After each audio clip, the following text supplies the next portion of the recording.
이 시간에 같이 나눌 말씀은 요한복음 4장 20절에서 26절 말씀입니다. 요한복음 4장 20절에서 26절 다 같이 읽겠습니다. 함께 읽습니다. 시작. 우리 조상들은 이 산에서 예배하였는데 당신들의 말은 예배할 곳이 예루살렘에 있다 하더이다. 예수께서 가라사대 여자여 내 말을 믿으라. 이 산에서도 말고 예루살렘에서도 말고 너희가 아버지께 예배할 때가 이르리라. 너희는 알지 못하는 것을 예배하고 우리는 아는 것을 예배하노니 이는 구원이 유대인에게서 남이니라. 아버지께 참으로 예배하는 자들은 신령과 진정으로 예배할 때가 오나니 곧 이때라. 아버지께서는 이렇게 자기에게 예배하는 자들을 찾으시느니라. 하나님은 영이시니 예배하는 자가 신령과 진정으로 예배할지니라. 여자가 가로되 메시아 곧 그리스도라 하는 이가 오실 줄을 내가 아노니 그가 오시면 모든 것을 우리에게 고하시리이다. 예수께서 이르시되 내게 말하는 내가 그로라 하시니라. 아멘. 지난 시간에 우리는 이 생수 문제를 놓고 나누는 예수님과 여인과의 대화를 살펴보았습니다. 그녀가 예수님을 처음 만났을 때 나누었던 대화들은 사실 여인에게 그렇게 의미 있는 시간들이 아니었습니다. 그래서 살펴보신 것처럼 그 말들 중에 어느 것도 어느 이 부분에도 여인이 감동을 받았다, 이렇게 호감을 샀다 이런 내용들이 없는 걸 볼 수가 있는 것이지요. 유대인인 예수님께서 먼저 그에게 말씀하셨고 그것은 참 의아한 이런 일이었습니다.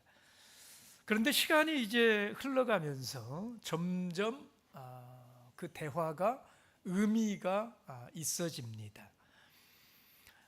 이어서 말씀하신 새로운 타입의 물, 생수를 주시겠다라고 하신 말씀은 그녀의 호기심을 자극시키기에 충분했던 이런 말씀이었지요. 그래서 그 여인의 마음속에 그 말씀이 들어왔습니다. 그래서 정말 그런 물이 있다면 정말 갖고 싶다.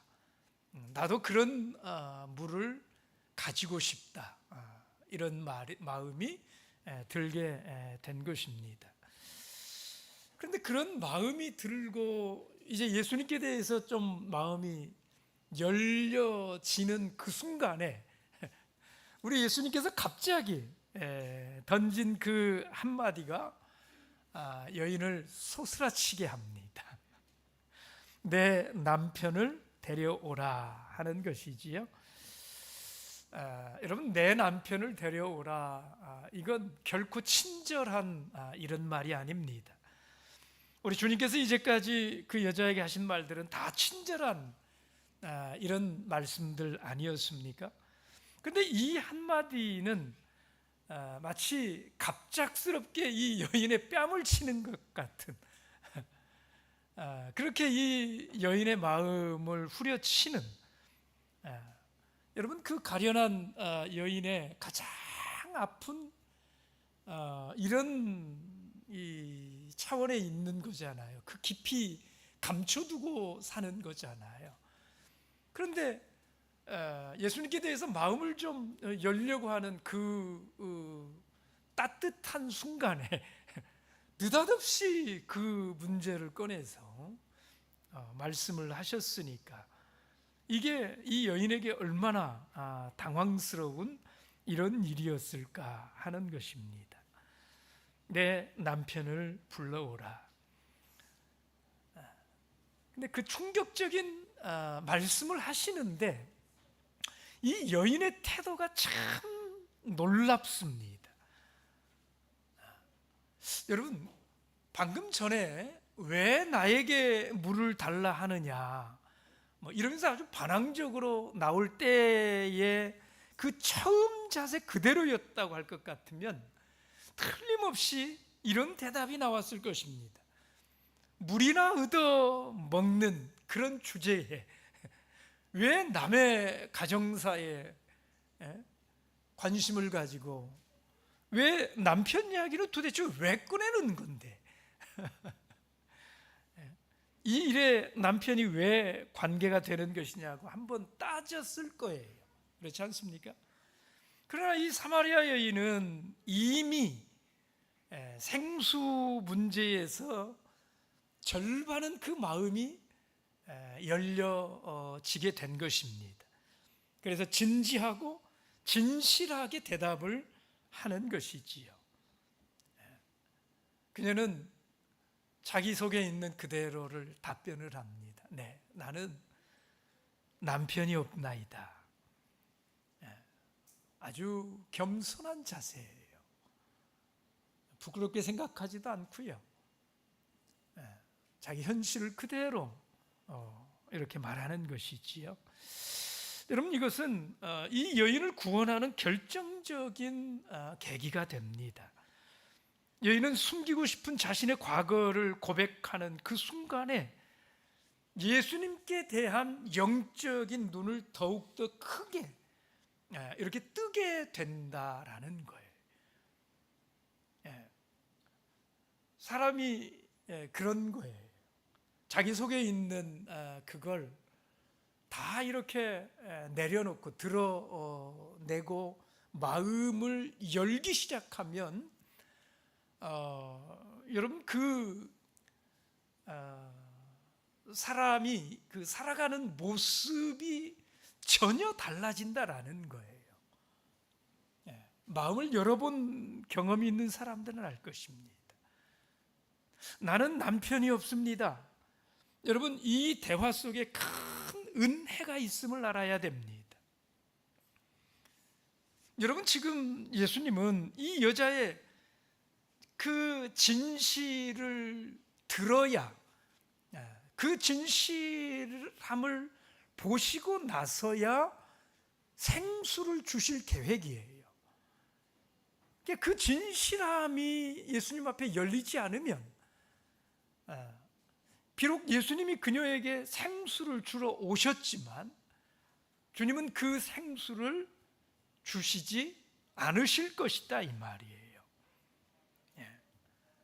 가장 낮고 진실하고 겸손한 바로 그 순간이 되고서야 주님이 주시는 가장 큰 놀라운 이 은혜를 받을 수가 있는 것이다, 이런 말입니다. 여러분, 교회를 열심히 다녔어도 아직도 마지막 진실을 내어놓지 않았다면 은혜를 받지 못하게 되는 것입니다. 내가 받고 싶어 하는 그 은혜가 임하지 않는다, 이 말이에요. 마지막 겸손이 필요합니다. 여러분, 우리가 하나님 앞에 반드시 그 순간이 한 번은 와야 되거든요. 한 번은 있어야 되거든요. 정말 눈물을 펑펑 쏟는 그 눈물이 슬픔의 눈물도 아니고요, 억울함의 눈물도 아니고요, 주님 앞에 모든 걸 이렇게 그 마음을 활짝 열은 사람들이 느끼는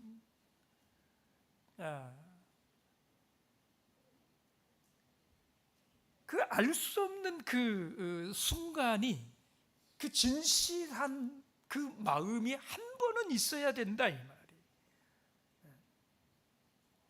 여러분, 우리 교회는 정말 그렇습니다. 그렇잖아요? 성령 받는 것만 생각을 해봐도 그렇지 않습니까? 자존심 내세우고 이래 가지고 성령 받을 수 있습니까? 없습니까? 여러분, 성령을 받으려면 그냥은 안 돼요. 다 내려놓으셔야 돼요. 우리 특히 남자들 어른이 돼가지고 우리 교회에 오셨다 그러면 정말 겸손해지시지 않으면 안 됩니다. 마음을 크게 먹지 않으면 안 돼요. 그렇지 않습니까? 안수를 받으러 나오는 것부터가 걸려요.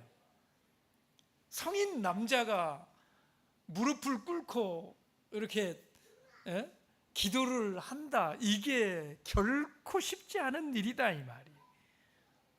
그것도 와서 무릎만 꿇으면 되는 게 아니잖아요. 무릎을 꿇고 또 뭐 해야 됩니까? 할렐루야를 또 해야 되는데, 그 할렐루야도 속으로 하면 또 가만히 둡니까? 큰 소리로 하셔야 된다고. 그러면서 또 마음으로는 뭘 하래요? 회개를 해야 된다고.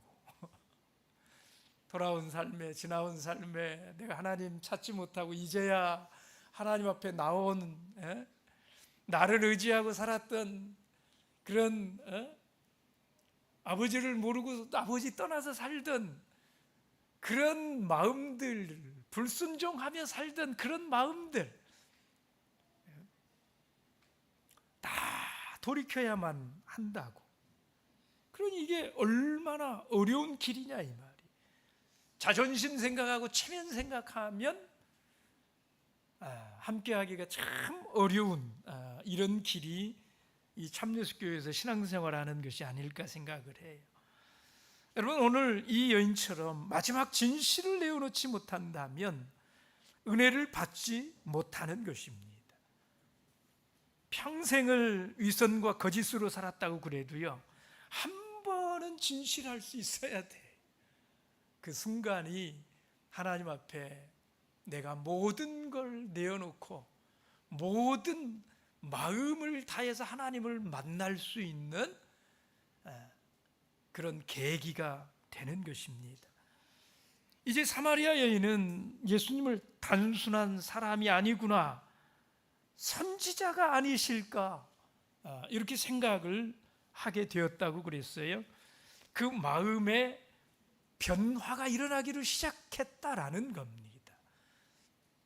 마음이 움직이기를 시작했다라는 거예요. 여러분, 우리도 마음으로부터 하나님을 인정하는 그 순간부터 우리는 큰 변화를 경험하게 되는 것입니다. 마음에 가로막힌 것들이 없어져야 돼요. 여러분, 그건 당연한 것 아니겠어요? 뭔가가 저와 여러분들 사이를 딱 가로막고 있다고 생각을 해보십시오. 여러분, 앞에 이게 딱 가로막혀 있으면 그 너머에 있는, 저에게 있는 그런 것들을 볼 수가 없게 되지 않아요. 표정을 보지 못하게 됩니다. 어떤 지금 뭘 전달하려고 하는지를 보지 못하게 되잖아요. 가로막힘이 있으면 그렇다 이 말이에요. 막히는 게 없어야 되는 것입니다. 모든 것들을 내려놓을 수 있어야 돼요. 여러분, 마음이 열리지 않으면 큰 변화를 경험하지 못하게 됩니다. 그래서 내가 정말로 하나님 앞에 은혜 받기를 원한다면 하나님을 향한 마음이 열려져야 된다라는 거예요. 여러분, 그 속에 이 여인이 변화가 일어났을 때예요, 그 속에 떠오르는 질문이 하나 있었지요. 무엇이었습니까? 20절 말씀을 보세요. 이 여인의 마음 가운데 변화가 일어나니까요, 그 속에 질문이 하나 떠올랐어요. 20절 함께 읽어봅니다. 시작. 우리 조상들은 이 산에서 예배하였는데 당신들의 말은 예배할 곳이 예루살렘에 있다 하더이다. 여러분, 뭐에 대한 질문입니까? 예배할 곳에 대한 질문이에요. 예배할 곳에 대한 질문. 여러분, 이 질문을 보시면서 어떤 생각을 하십니까? 저는 이 여인이 어떻게 이런 질문을 할 수 있었을까 하는 생각을 했어요.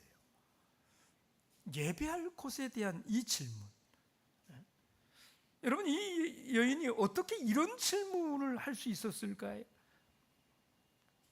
여러분, 그녀가 곤란을 느끼는 그 자신의 남편에 대한 화제를 바꾸기 위해서 그게 너무 충격을 받아가지고 그 얘기 하고 싶지 않으니까 대화를 좀 다른 쪽으로 돌리려고 이 얘기를 꺼낸 것일까요? 아니면 이제 예수를 보통 사람이 아닌 영적 지각이 뛰어난 선지자로 인정을 하고 나니까 이게 다른 존재가 아니라 선지자라고 하는,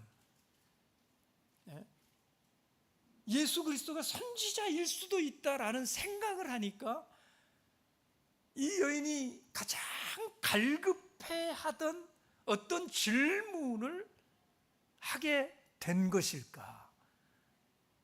어떤 것일 것 같아요? 여러분, 이유야 어떻든 이 여인의 질문이 참 놀라운 질문이 아니냐 이 말이에요. 그렇지 않습니까? 여러분, 예배할 곳에 대한 이 질문은요, 이건 굉장히 그냥 할 수 있는 이런 질문은 아니에요. 이건 굉장히 신앙적인 질문입니다. 여러분, 그녀가 대화를 돌리려고 했던, 아니면 선지자에게 자신의 갈급한 문제를 물으려고 했던 그 당황스러운 그 순간에 어떻게 이런 종교적인 질문을 할 수 있느냐 이 말이에요. 여러분, 이런 질문은 그 순간에 불쑥할 수 있는 그런 질문이 아니라 평소에 계속 생각해 오던 그런 질문이어야 할 수 있는 거예요. 그렇지 않습니까? 특별히 오늘 이 요한복음의 본문은 이걸 19절에 이 여인이 예수 그리스도를 선지자로 인식을 하는 이것과 관련이 있는 것으로 이렇게 소개를 합니다. 여러분, 선지자가 하는 그 선지자의 임무가 있어요. 두 가지가 있어요. 선지자의 직분이 하는 두 가지. 그게 뭘까요? 하나는 백성들의 죄악을 지적하고 들춰내는 이 일을 하는 것이 선지자예요. 오늘 이 여인이 예수를 선지자로 인식할 수 있었던 것도 바로 여기에 있는 것입니다. 내 남편을 데려오라라고 하는 그 질문 앞에서 그의 가장 깊은 곳에 있는 그 죄책을, 항상 그 죄책감 가운데 살아가는 이런 여인의 그걸 지적하는 이걸 통해서 이분이 선지자이실까 하는 생각을 했다라는 거잖아요. 그리고 또 하나가 뭐냐면 이 백성들로 하여금 올바르게 하나님을 섬기는 방법을 제시해 주는, 어떻게 우리가 하나님을 온전하게 섬길 수 있을까, 이걸 제시하는 것이 선지자의 직무예요. 그러니까 오늘 이 여인이 예수를 선지자로 인식을 했을 때 하나는 이미 드러난 것이잖아요. 그러면 그 다음 또 하나의 선지자의 하는 일이 뭐냐?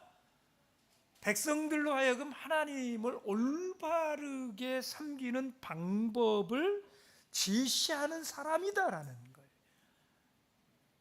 그랬을 때에 이 여인은요, 평소에 이 문제에 대해서 계속 궁금증을 가지고 있었어요. 여러분, 사마리아인들과 유대인들의 큰 갈등 중에 하나가 이 예배의 처소 문제라고 말씀을 드렸잖아요.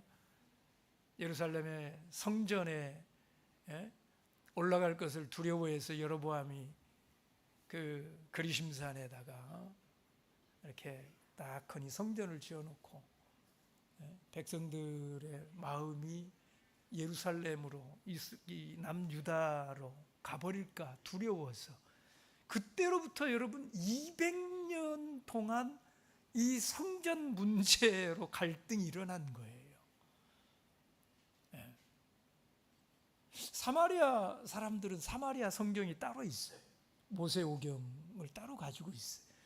근데 그 사마리아 성경에서 여러분, 그 아브라함이 이삭을 드린 그 제물로 드린 산이 어디예요? 이게 모리아산이잖아요. 근데 사마리아 성경에서는 그걸 그리심산으로 바꿔놨어요. 왜냐하면 모리아산이라고 하는 걸 인정을 해버리면 예루살렘 성전이 그곳에 세워진 이 정통성을 어떻게 해결할 수가 없거든요. 그래서 그 성전의 문제가 200년 동안 지속되어져 온 그런 문제이기 때문에, 그런데 오늘 이 여인이 그것에 대해서 고민을 하고 살아왔다라고 하는 것, 여러분, 이게 대단히 놀라운 일이다 이 말이에요. 우리 조상들은 이 산에서 예배하였는데 당신들의 말은 예배할 곳이 예루살렘에 있다 하더이다. 오랫동안 가지고 있던 신앙적인 고민인 것입니다. 어디서 예배를 해야 하는가에 대한 고민이에요. 오늘날로 이 질문을 바꾸면 어떤 질문과 같은 거냐면, 여러분, 장로교회에 가서 예배하면 안 됩니까? 장로교회에 가서 예배하면 됩니까? 안 됩니까? 인터넷에서 예배하는 것은 됩니까? 안 됩니까? 예?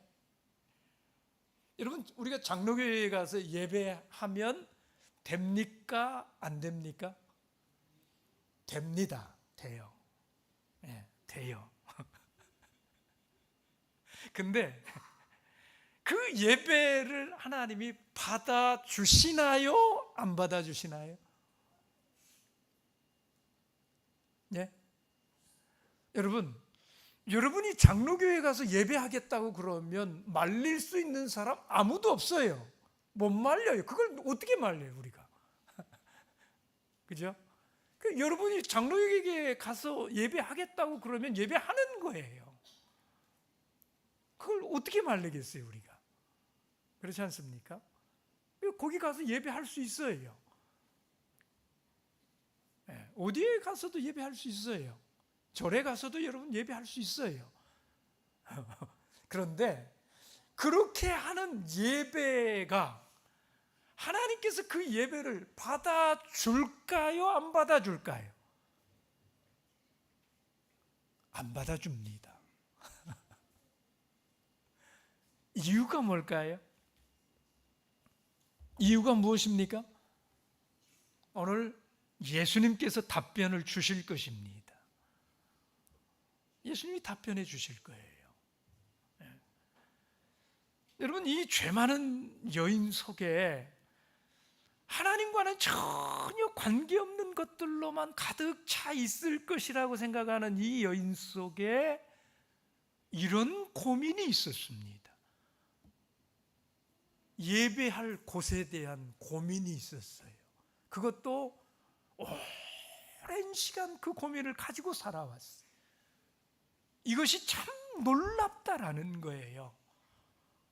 오늘 이 고민은 어디에서 온 것일까요? 그러면 오늘 이 여인은 왜 이런 고민을 안고 살아왔을까요? 여러분, 지금 여기서 말하는 예배의 개념하고 우리가 생각하는 예배의 개념은 좀 다릅니다. 여인이 의미하는 예배라고 하는 건 뭘까요? 제사로서의 예배예요. 제사 중에서도 속죄 제사를 뜻하고 있는 것입니다. 여러분, 이 여인은 회개도 해보았고 울어도 보았습니다. 자기의 이 지은 죄들이 너무 많기 때문에. 그런데 아무리 몸부림을 쳐도 그 죄 문제가 해결되지를 않았다 이 말이에요. 그래서 그리심산에서 제사를 드렸기 때문인가 하면서 그 마음 가운데 이 예배할 곳에 대한 의문이 있었다 이 말이에요. 예루살렘에서 예배를 드려야 되는가? 선지자를 만나니까 하나님 예배하는, 섬기는 그런 방법에 대해서 알고 있으신 분이니까 그 문제가 그 순간에 떠오른 거예요. 그래서 여러분, 이 여인의 이 질문은, 예배할 곳에 대한 이 질문은 이 여인이 평소에 깊이 고민하고 살아왔던 문제가 무엇인가를 보여주는 것이 바로 이거예요. 이 여인이 지금 이 질문이 그가 평소에 어떤 고민을 하면서 살아왔는가를 보여주는 것이. 여러분, 예수님이 이 여인을 찾아서 남편의 문제를 꺼낸 이유도 바로 그것 때문이었잖아요. 여러분, 이 여인은요, 하나님 앞에서 듣고 싶은 말이 있었어요. 그 그리심산에 얼마나 자주 갔겠어요. 제사하러, 속죄제사하러 얼마나 자주 갔겠어요. 수많은 번제를 드렸을 거예요. 근데 그럴 때마다 정말 네 죄가 사해졌다라고 하는 그 하나님의 말씀을 좀 확인을 받고 싶었을 거예요. 그 믿음이 이 속에 들어와서 노임받고 싶었다 이 말이에요. 어떻게 해서든지 하나님 앞에 깨끗한 속죄제를 드리고 싶었던 것입니다. 예배할 곳을 묻는 것은 어떻게 하면 죄사함을 받을 수 있을까 하는 그 깊은 뜻이 들어있는 질문이더라 하는 거예요. 그리심산에서 그걸 위해서 아무리 노력을 해도 그게 해결이 안 되니까. 근데 사람들이 예루살렘의 성전에 가야 된다라고 하는 말들을 하니까 선지자라고 인정되는 그분을 만났을 때 그 질문이 나오게 된 것이다 이 말이에요.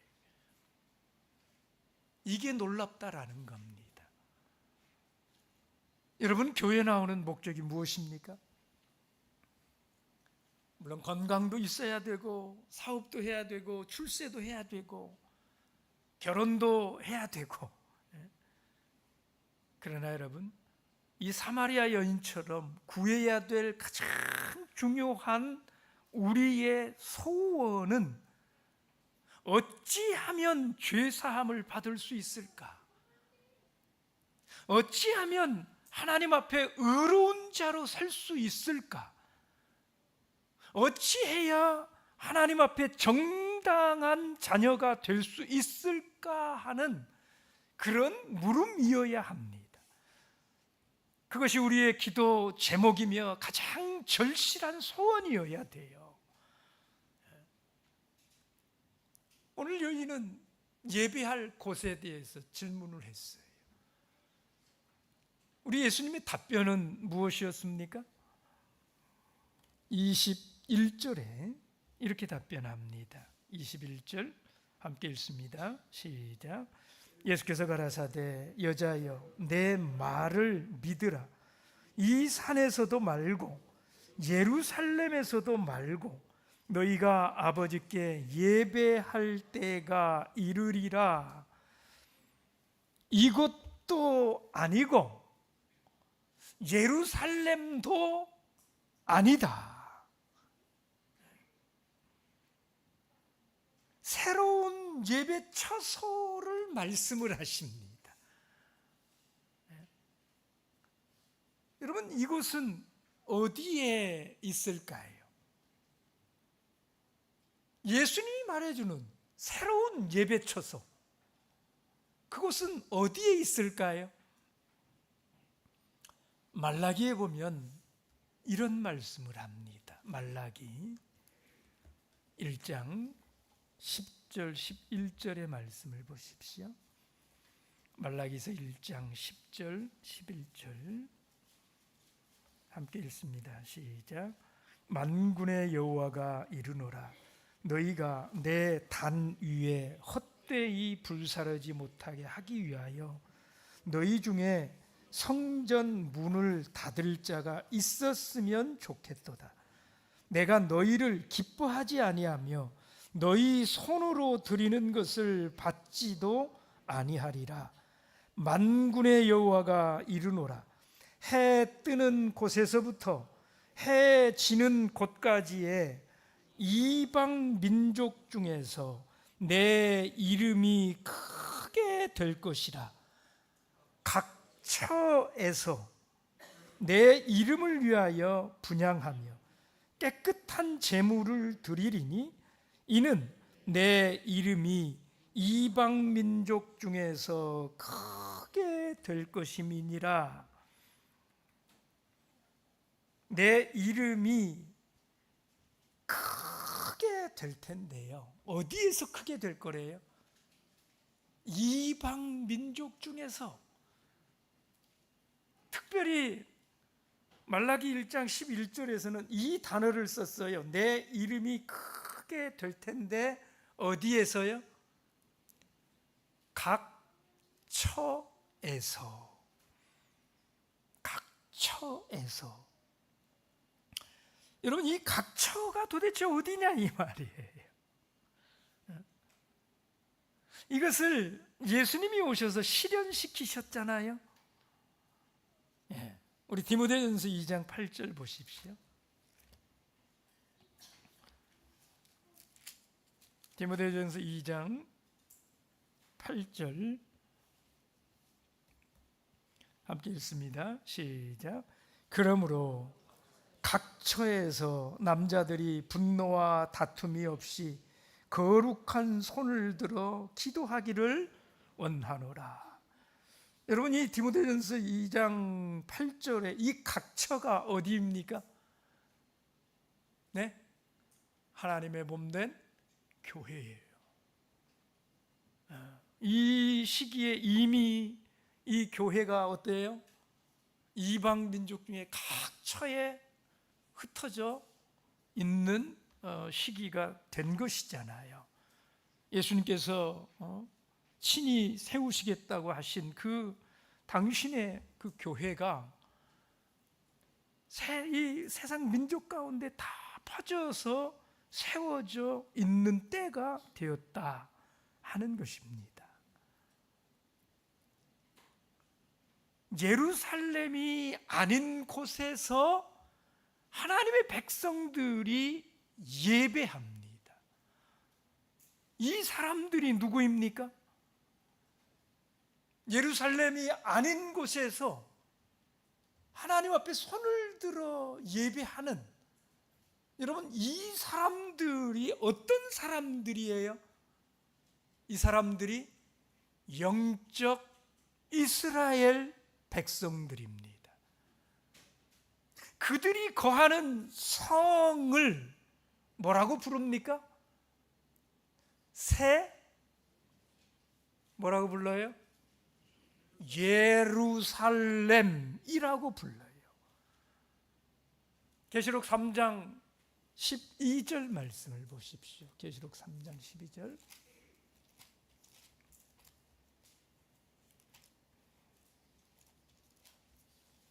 계시록 3장 12절 함께 읽습니다. 시작. 이기는 자는 내 하나님 성전의 기둥이 되게 하리니 그가 결코 다시 나가지 아니하리라. 내가 하나님의 이름과 하나님의 성 곧 하늘에서 내 하나님께로부터 내려오는 어떤 예루살렘이요? 여러분, 예수님이 이것도 아니고 그리심산의 성전도 아니고 예루살렘의 성전도 아니라고 말씀을 했어요. 너희가 나를 예배할 때가 올 텐데 그때에는 어디에서 예배할 거라고요? 새 예루살렘에서. 이것도 저것도 아닌 새로운 예배처에서 예배할 때가 온다라는 거예요. 계시록 21장 2절 말씀을 보십시오. 계시록 21장 2절. 또 내가 보매 거룩한 성 새 예루살렘이 하나님께로부터 하늘에서 내려오니 그 예비한 것이 신부가 남편을 위하여 단장한 것 같더라. 여러분, 이 거룩한 새 예루살렘이 내려와서 있는 성이 어디입니까? 계시록 20장 9절 말씀이잖아요. 20장 9절에 보시면 뭐라고 그랬습니까? 저희가 지면에 널리 퍼져 성도들의 진과 사랑하시는 성이 있어요. 성도들의 진을 사랑하시는 성이라고 부른다라는 거예요. 이때에 지면에 널리 퍼져 있는 이 사랑하시는 성이 어떤 성이에요? 새 예루살렘 성이에요. 하늘로부터 내려온 하나님의 성 예루살렘 성이에요. 지면에 널리 퍼져 있는 이 교회가 각처에 있는 하나님의 사랑하시는 성이 되었다라는 것입니다. 여러분, 그들은 어떤 자들입니까? 하나님께 신령과 진정으로 예배합니다. 하나님께서 그런 자들을 찾고 계신다라는 것입니다. 그때는 이 땅에 속한 예루살렘은 더 이상 의미가 없게 됩니다. 예수님이 말씀하신 거잖아요. 사실 땅에 있는 예루살렘은 하나님의 구원 계획을 보여주기 위해서 모델처럼 필요했던 거예요. 그죠? 그러나 보십시오. 하나님의 구원 계획은 크고 원대한 거예요. 세상 모든 사람이 그 대상인 것입니다. 여러분, 땅에 있는 예루살렘으로는 그걸 이룰 수가 없어요. 불가능한 거예요. 그래서 우리 하나님께서는 그 영적 이스라엘, 영적 예루살렘을 위해서 모델처럼 이 땅에 있는 예루살렘을 사용하신 것입니다. 오늘 누가 영적 예루살렘이고 오늘 어떤 곳이 영적 예루살렘이고 누가 영적 이스라엘입니까? 오늘 예수님은 신령과 진정으로 드리는 곳이어야 한다고 말씀하고 있는 것입니다. 하나님께서 그렇게 예배하는 자들을 찾으신다라고 말씀했어요. 여러분, 이 신령이라고 하는 이 말은 엔 푸뉴마티라는 단어예요. 영어로는 in spirit, 성령으로, 성령 안에서, 이런 뜻이에요. 진정으로라고 하는 이 말은 엔 알레세이아, 그래서 진리로, 영어로는 in truth, 진리 안에서. 여러분, 진리가 무엇입니까? 진리가 뭐예요?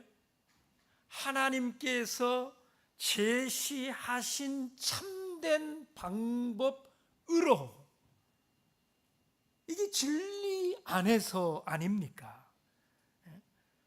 오늘 하나님께서 찾으시는 예배자는 바로 이런 사람이라는 것입니다.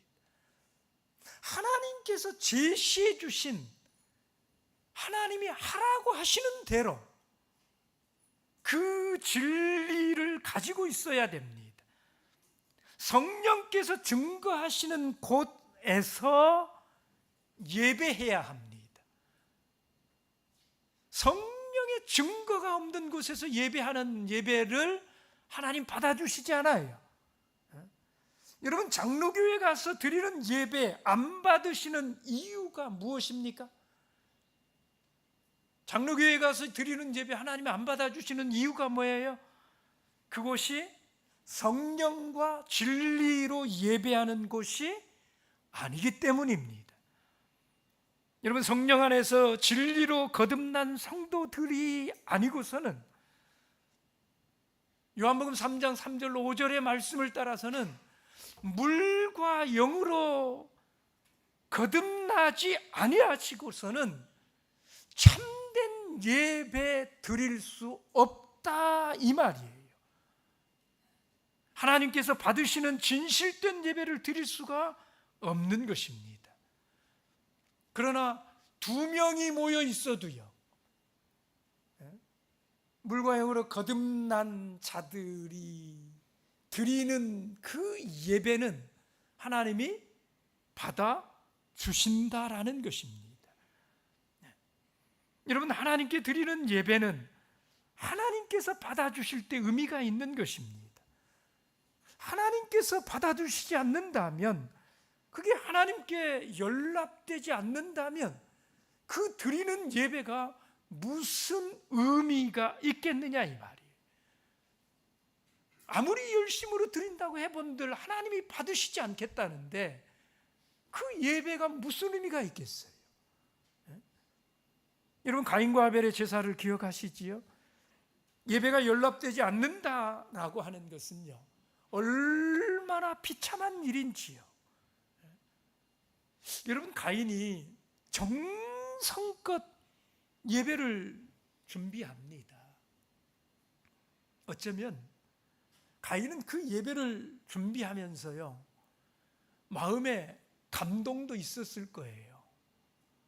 하나님이 주신 것들을 가지고 하나님 앞에 나아갈 때 감사하고 설레이고 행복한 그런 마음이 있지 않습니까? 여러분, 가인에게 그런 마음이 없었을까요?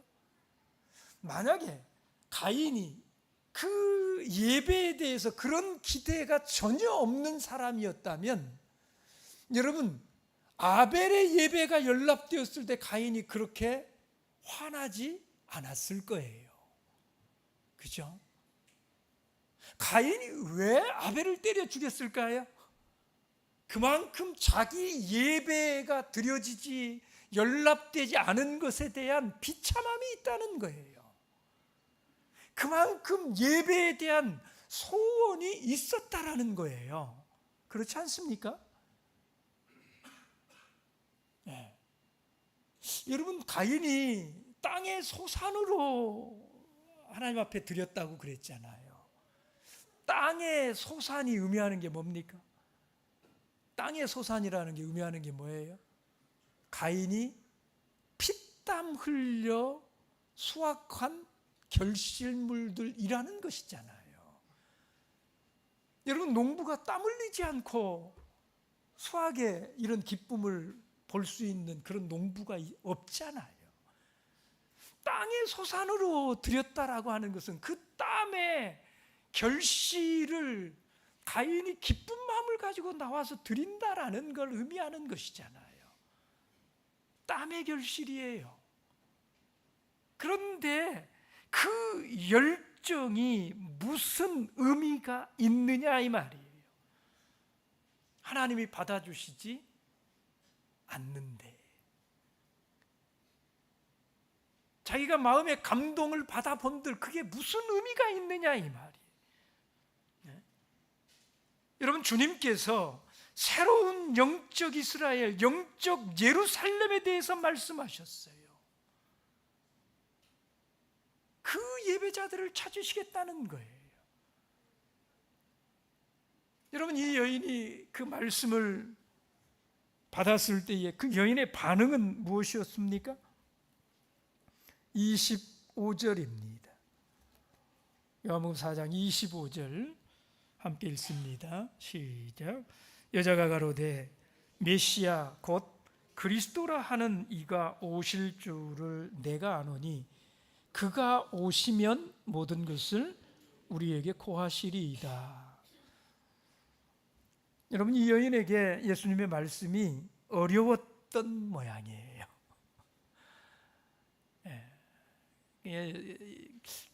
뭔 소리를 하시는 거지? 근데 메시아가 오신다고 했으니까, 메시아가 오시면, 그리스도께서 오시면 다 알려주신다고 했으니까 그때가 되면 우리가 다 알 수 있지 않겠습니까? 메시아께서 다 주시겠지요. 이 여인이 지금 그렇게 답변하는 거잖아요. 네? 이것도 이 여인의 형편을 생각하면 참 놀라운 말이 아닐 수 없어요. 이 여인이 참 믿음이 있는 사람이. 그런데 보십시오. 26절에 그 말 끝에 우리 예수님은 뭐라고 답변하십니까? 예수께서 이르시되 내게 말하는 내가 그로라 하시니라. 내가 그다. 내가 그다. 메시아가 오시면 메시아가 그 예배할 곳에 대해서 말해 주실 거예요. 근데 그 말 끝에 예수님이 내가 크다. 여러분, 이때 이 여인의 반응이 어땠을까요? 얼마나 놀랬을까요? 이것도 아니고 예루살렘도 아닌 예배할 처소가 있어 신령과 진정으로 예배하는 그들의 예배를 하나님이 받아주실 거야. 여러분, 오늘 하나님이 찾으시는 예배자는 어떤 사람이라고요? 성령으로 진리 안에서, 성령 안에서 진리로 거듭난 성도들이 아니고서는 참된 예배, 하나님께서 받으시는 진실된 예배를 드릴 수 없는 것입니다. 오늘 성령의 표적이 무엇인가요? 방언을 말하는 것입니다. 여러분, 방언이 성령의 표적 아닙니까? 방언을 말하는 것이 성령의 표적이에요. 방언이 표적이에요. 우리 예수님이 마가복음 16장에서 이렇게 말씀하시지 않았어요? 마가복음 16장 17절을 보십시오. 마가복음 16장 17절. 여러분, 예수님이 여기 이렇게 말했어요. 믿는 자들에게는 이런 뭐가 따른다고요? 표적이 따르리니 저희가 내 이름으로 귀신을 쫓아내고 뭘 말해요? 새 방언을 말하며. 여러분, 믿는 자들에게 따르는 표적이 뭐라고요? 새 방언. 새 방언이라고 하는 것은 이 땅에는 없는, 한 번도 들어보지 못한 그런 방언이 새 방언인 것입니다. 여러분, 믿는 자들에게 새 방언을 말하는 표적이 따른다고 예수님이 분명하게 말씀해 주시지 않으셨습니까? 그래서 고린도전서 14장 22절 말씀을 보시면 방언은 믿지 아니하는 자들을 위하는 뭐라고 그랬어요? 표적이라고 그랬잖아요. 여러분, 거기에 믿지 아니하는 자들을 위하는 표적, 그 위하는 표적이라고 하는 말의 뜻이 뭡니까? 도대체 방언이 믿지 않는 자들의 뭘 위한다라는 거예요? 믿지 않는 자들이 방언의 표적을 가진 하나님의 이 참된 교회에 오게 되면 저들이 보이지 않는 하나님을 뭘 보고 안다는 거예요? 하나님이 여기에 계신다라는 걸 뭘 보고 알아요? 방언이 표적이 된다라는 거예요. 저들에게 이 방언이 이곳이 성령으로 예배하는 자들의 처소라는 표적인 것입니다. 이곳이 하나님이 찾으시는 예배자들의 처소라는 표적인 것입니다. 얼마나 분명합니까? 2명, 3명이어도 성령 안에서, 진리 안에서 하나님을 예배하고 있는 자들이면 그들의 예배는 하나님이 뭐예요? 받아주셔요. 여러분, 그들이 예배하는 곳에 뭐 해야 돼요? 있어야 되는 거예요. 장로교회가 아니라.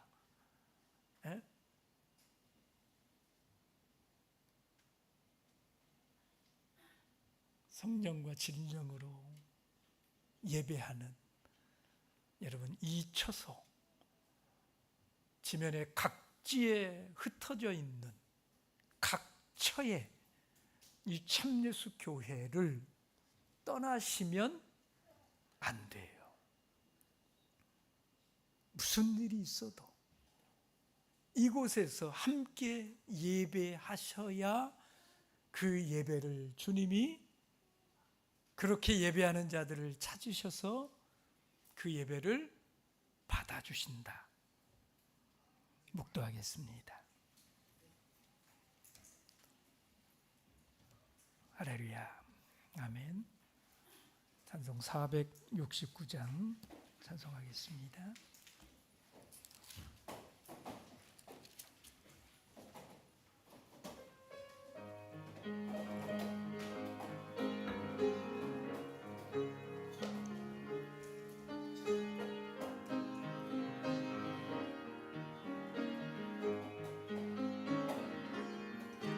내